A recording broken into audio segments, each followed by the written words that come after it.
അറഫ നോമ്പുമായി ബന്ധപ്പെട്ട് പലപ്പോഴും പല ചർച്ചകൾ വരാറുണ്ട്. അവർ അറഫയിൽ നിൽക്കുന്ന സമയത്താണോ നോമ്പ് നോൽക്കേണ്ടത്, നമ്മുടെ നാട്ടിൽ ദുൽഹിജ 9 ആ ദിവസമാണോ നോൽക്കേണ്ടത് എന്ന ചർച്ച വരാറുണ്ട്. എന്താണ് ഇതിൽ പ്രമാണം? ദുൽഹിജ്ജ 9 അറഫ നോമ്പ് അത് വളരെ പുണ്യമുള്ള നോമ്പാണ് എന്ന് നമുക്കെല്ലാവർക്കും അറിയാം. നബി സല്ലല്ലാഹു അലൈഹി വസല്ലം എടുക്കുകയും ഹജ്ജിൽ പങ്കെടുക്കുന്ന ആ ആളുകളല്ലാത്ത എല്ലാവർക്കും പ്രത്യേകം പുണ്യമായി പഠിപ്പിക്കപ്പെടുകയും ചെയ്ത നോമ്പാണ്. പക്ഷെ അവിടെയും നമ്മുടെ നാട്ടിലെ പോലെയുള്ള സ്ഥലങ്ങളിൽ ഉണ്ടാകുന്ന ഒരു ഫിത്ന എന്ന് പറയാം, എല്ലാ സന്ദർഭങ്ങളിലും ഉണ്ടാവും. അറഫയിൽ ആളുകൾ സംഗമിക്കുമ്പോൾ നോമ്പെടുക്കണം. അതുകൊണ്ട് ഒരു ദിവസം നേരത്തെ, നമ്മുടെ ദിവസത്തിനേക്കാൾ ഒരു ദിവസം മുമ്പാണ് അവിടെ നിലാവ് കണ്ടതെങ്കിൽ നമുക്കന്ന് 8 ആയിട്ടുണ്ടാവുള്ളൂ, അവിടെ അറഫാ ദിനമാണ് 9ാമത്തെ ദിവസമായിട്ടുണ്ട് എന്ന് പറഞ്ഞ് അതിനോട് ഐക്യദാർഢ്യം പ്രഖ്യാപിച്ച് നോമ്പെടുക്കുന്ന രീതി, അത് സത്യം പറഞ്ഞാൽ പ്രമാണങ്ങളെ അവരവരുടെ യുക്തിയും ബുദ്ധിയും അനുസരിച്ച് വ്യാഖ്യാനിക്കുന്ന ഒരു രീതിയായിട്ടാണ് എനിക്ക് തോന്നിയിട്ടുള്ളത്. കാരണം ഈ അടുത്ത കാലത്ത് നമ്മുടെയൊക്കെ ഈ ആയുസ്സിൽ വളരെ അധികമല്ലാത്തൊരു കാലഘട്ടത്തിലാണ് നമുക്കെന്താ ഈ പറഞ്ഞ സൗകര്യങ്ങളൊക്കെ അറിയാനും അവിടെ എപ്പോഴാണ് അറഫ നൃത്തം അല്ലെങ്കിൽ അതേപോലെ അറഫ ഖുത്ബ നടന്നതൊക്കെ നമുക്ക് ലൈവായിട്ടും അറിയാനൊക്കെ പറ്റിയത്. നബി സല്ലല്ലാഹു അലൈഹി വസല്ലമയും സ്വഹാബത്തും താബിയങ്ങളും ഇമാമിയങ്ങളും ഒക്കെ ജീവിച്ച ഒരു 10-14 നൂറ്റാണ്ടിന്റെ പാരമ്പര്യം ഉണ്ടല്ലോ ഇസ്ലാമിന്. അന്നൊക്കെ എങ്ങനെയാണെന്ന് ചോദിച്ചാൽ നമ്മുടെ ഒരു 10-50 വർഷത്തിന്റെ മുമ്പ് വരെയുള്ള ചരിത്രം നോക്കിയാൽ നമ്മുടെ നാട്ടിലൊക്കെ ഹജ്ജിന് പോയി കഴിഞ്ഞ് വന്ന് അവർ വിശേഷങ്ങൾ പറയുമ്പോഴായിരിക്കും ഞങ്ങൾക്ക് ഇന്ന ഞായറാഴ്ചയായിരുന്നു പെരുന്നാൾ, നിങ്ങൾക്കോ ഞങ്ങൾക്ക് തിങ്കളാഴ്ച അല്ലെങ്കിൽ ചൊവ്വാഴ്ചയായിരുന്നു, ഇന്ന ദിവസം എന്നൊക്കെ നമ്മൾ ഇവരുടെ കവല സംസാരങ്ങളിൽ നിന്നാണ് ആ ദിവസങ്ങളൊക്കെ അറിയുന്നത്. അപ്പോൾ കാലഘട്ടങ്ങളുടെ പുരോഗതിയും മാറ്റങ്ങൾക്കും അനുസരിച്ച് ദീൻ അങ്ങോട്ടും ഇങ്ങോട്ടും വലിച്ചു നീട്ടി പ്രയാസം ഉണ്ടാക്കേണ്ടെന്നൊരു ആവശ്യമില്ല.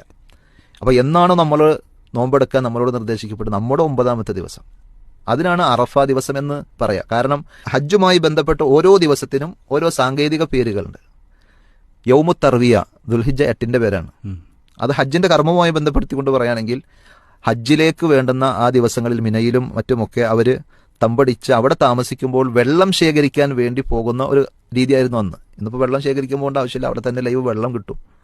എന്നാലും ഹജ്ജിന്റെ സാങ്കേതിക ശബ്ദത്തിൽ യൗമു തർവിയ എന്നാണ് ദുൽഹിജ്ജ 8നെ പറയാം. അത് അവിടെയുള്ള ആളുകളാണെങ്കിലും എവിടെയുള്ള ആളുകളാണെങ്കിലും യൗമു തർവിയ എന്ന് പറഞ്ഞാൽ അവരെ സംബന്ധിച്ചിടത്തോളം ദുൽഹിജ്ജ 8ആണ്.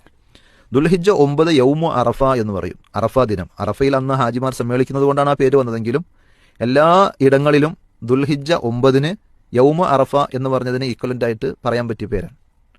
അതേപോലെ തന്നെ യൗമുൻ നഹർ, അറവിന്റെ ദിവസം, അഥവാ ജംറയിൽ എറിഞ്ഞു കഴിഞ്ഞ് പിന്നെ ബലി അറക്കുന്ന ദിവസമാണ് യൗമുൻ നഹർ. ദുൽഹിജ്ജ 10 അന്ന് മറ്റ് നാടുകളിലൊക്കെ പെരുന്നാളാണ്, അവർ പെരുന്നാൾ നിസ്കരിച്ചിട്ട് ബലി ഇറക്കുന്നുണ്ട്. അതേപോലെ തന്നെ അയ്യാമുത്ത തശ്രീഖ് 11, 12, 13.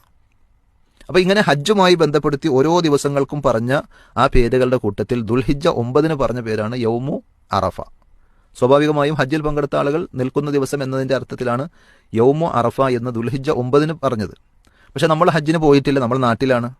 നമ്മൾ നമ്മുടെ നാട്ടിൽ മാസപ്പിറവി കണ്ടതനുസരിച്ച് എന്നാണോ നമുക്ക് ദുൽഹിജ്ജ 9 ആകുന്നത് അന്ന് നോമ്പെടുക്കുക എന്നതാണ് ഏറ്റവും ശരിയായിട്ടുള്ളത്. മുൻഗാമികളടക്കം തുടർന്ന് വന്ന രീതി അതാണ്. അതേപോലെ പ്രമാണങ്ങളോട് യോജിക്കുന്ന ഒരു രീതിയും അങ്ങനെ തന്നെയാണ്. എവിടെയാണോ നമ്മളുള്ളത് അവിടുത്തെ ആ കണക്കും കാഴ്ചയും അനുസരിച്ച് നോക്കുമ്പോൾ കൺഫ്യൂഷനുകളില്ല. നേരെ മറിച്ച് അവിടെ നിൽക്കുന്ന സമയത്ത് നോമ്പെടുക്കണം എന്ന് പറഞ്ഞാൽ ചില പ്രദേശത്തുകാർക്ക് അപ്രായോഗികമായിരിക്കും. കാരണം ഇപ്പം നമ്മുടെ ഇന്ത്യയും അവരും തമ്മിൽ നോക്കുമ്പോൾ തന്നെ 2.5 മണിക്കൂർ വ്യത്യാസമുണ്ട്. അറഫയിൽ അവർ നിൽക്കുന്നതിനേക്കാൾ മുമ്പ് നമ്മൾ നോമ്പെടുത്ത് തുടങ്ങണം. അറഫയുടെ ഏറ്റവും ശ്രേഷ്ഠമായ സമയമാണ് അസർ മഗ്രിബിന്റെ ഇടയിലുള്ള ആ സമയം. വളരെ ഭക്തിയോടുകൂടി എല്ലാവരും ഹാജിമാര് റബ്ബിനോട് ദുആ ചെയ്യുന്ന അഫ്ളലു ദുആ യൗമി അറഫ എന്നൊക്കെ പറഞ്ഞ ആ ഹദീസിന്റെ അടിസ്ഥാനത്തിൽ ആ ഖുത്ബയൊക്കെ കഴിഞ്ഞ് എല്ലാവരും നിന്ന് ദുആ ചെയ്ത് കരഞ്ഞ് പ്രാർത്ഥിക്കുന്ന സമയത്ത് നമ്മൾ ഐക്യദാർഢ്യം വിടാണ്. കാരണം എന്താ, മഗ്രിബായിട്ടുണ്ട് അവിടെ അസറാകുമ്പോൾ.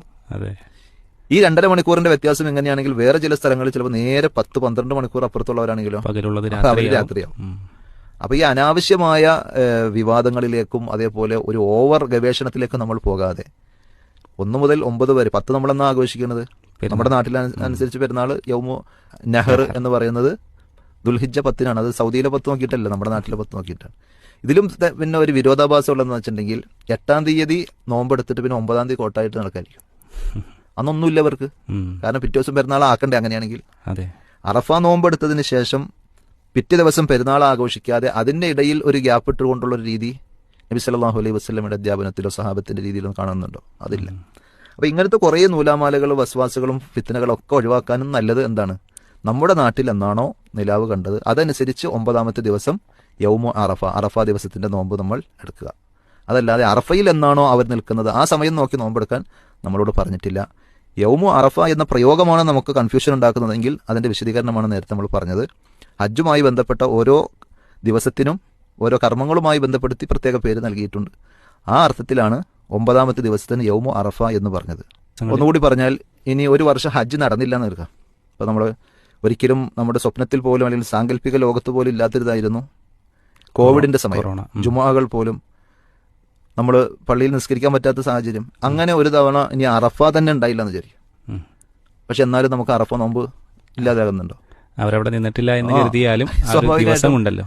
അപ്പൊ അവിടെ നിൽക്കുന്ന സമയത്ത് അവരോട് ഐക്യദാർഢ്യം പ്രഖ്യാപിച്ചുകൊണ്ട് എന്നൊക്കെയുള്ളത് നമ്മുടെ ഒരു സാങ്കല്പിക ലോകത്തെ ഇജ്തിഹാദാണ്. നമ്മുടെ യുക്തിക്കനുസരിച്ച് നമ്മൾ വ്യാഖ്യാനിക്കുക. അപ്പൊ ആ വിവാദങ്ങൾക്കൊന്നും പിന്നാലെ പോകാതെ നമ്മുടെ നാട്ടിലെ എന്നാണോ 9ാമത്തെ ദിവസം അന്ന് നമ്മൾ അറഫ നോമ്പെടുക്കുക, എന്നാണോ 10 അന്ന് പെരുന്നാൾ ആഘോഷിക്കുക.